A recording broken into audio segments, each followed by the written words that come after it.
اور اس طرح حضرت یعقوب علیہ السلام اور ان کے بھائی مصر پہنچ گئے۔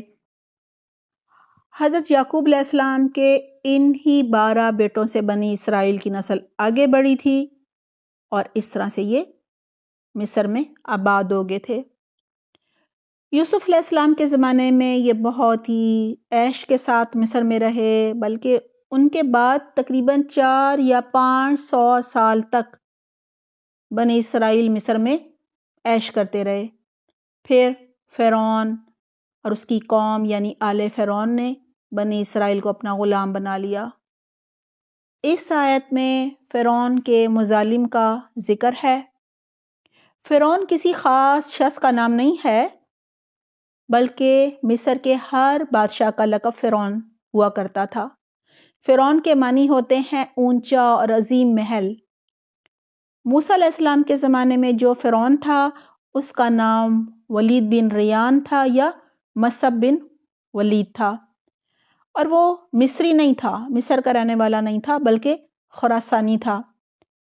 اس آیت میں سب سے پہلے کہا جا رہا ہے وَإِذْ نَجَّيْنَاكُمْ مِنْ آلِ فِرْعَوْنَ، اور ذرا یاد کرو جب ہم نے تمہیں فرعون کی قوم سے نجات دی تھی۔ بنی اسرائیل سے یہاں اللہ سبحانہ تعالیٰ فرما رہے ہیں اے اولاد یعقوب، میرا احسان اور مہربانی تو یاد رکھو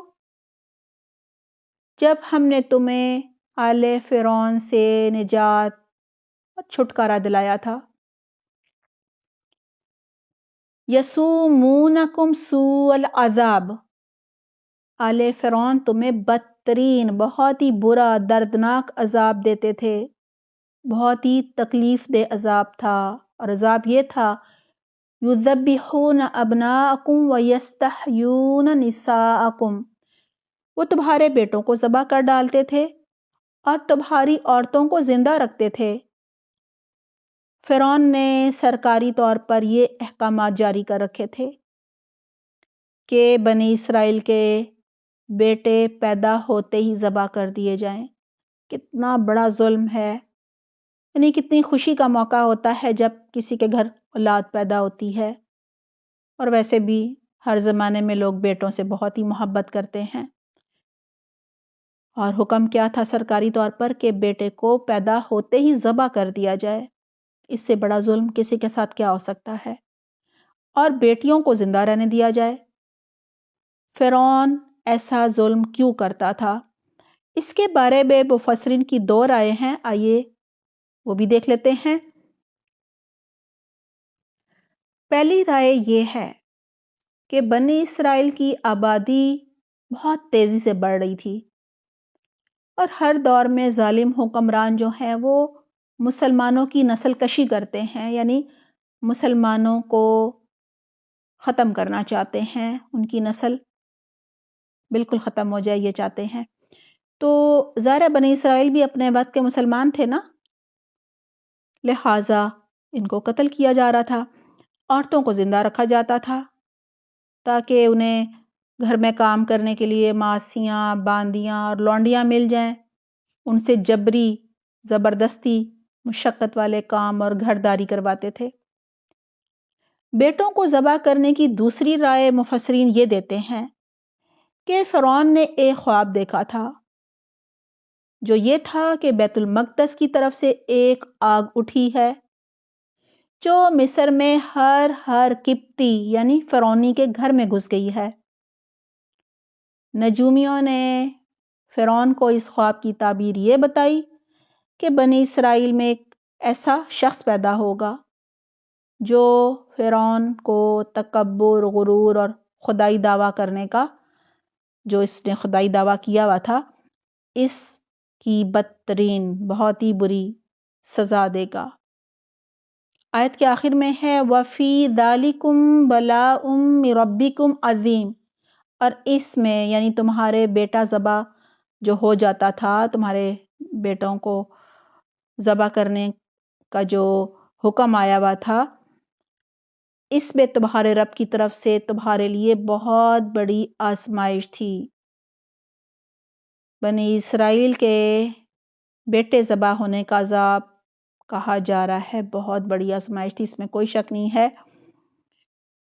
اور یہ اللہ کی بہت بڑی مہربانی تھی کہ بنی اسرائیل کو اللہ سبحانہ تعالیٰ نے اس آزمائش سے نجات دلائی۔ یعنی اتنا اذیت ناک عذاب تھا نا کہ بیٹا پیدا ہو رہا ہے اور اسے ذبح کیا جا رہا ہے، اس سے اللہ تعالیٰ نے بچایا، اس سے بڑا کیا کسی کے اوپر اللہ تعالیٰ کا احسان ہوگا۔ دیکھیں، آزمائش ہر وہ بات ہوتی ہے، ہر وہ کام، ہر وہ چیز جو ہمیں پسند نہیں ہوتی۔ ہر ایک کی آزمائش مختلف ہوتی ہے۔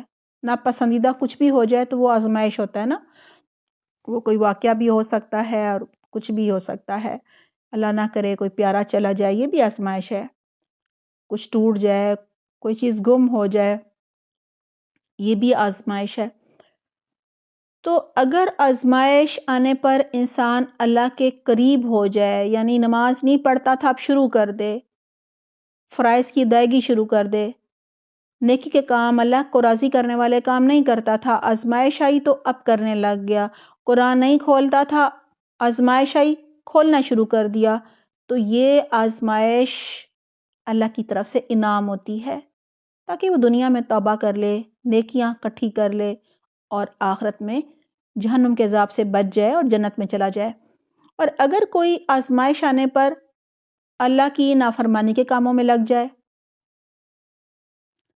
فرض کرو نماز پڑھتا تھا اب چھوڑ دی، قرآن پڑھتا تھا اسے چھوڑ دیا، یا نہیں پڑھتا تھا، نافرمانی کرتا تھا، گناہ کرتا تھا، اب اور زیادہ کرنے شروع کر دیے، تو یہ آزمائش اللہ کی ناراضگی کی وجہ سے آتی ہے، اس کے گناہوں کی وجہ سے آتی ہے۔ دعا ہے اللہ سبحانہ تعالیٰ میں ہر طرح کی آزمائش سے محفوظ رکھے، دین پر بہترین استقامت عطا فرمائے، اور ہمارے لیے اللہ کی رضا کے کام کرنے جو ہیں بہت ہی آسان ہو جائیں۔ اللہ تعالیٰ ہمیں بہترین توفیق عطا فرمائے، ہمارے لیے ہدایت کے راستے کھولے۔ آمین اللہم آمین۔ اپنا بہت خیال رکھیے گا۔ سبحانک اللہم و بحمدک، نشہد ان لا الہ الا انت، نستغفرک و نتوب الیک۔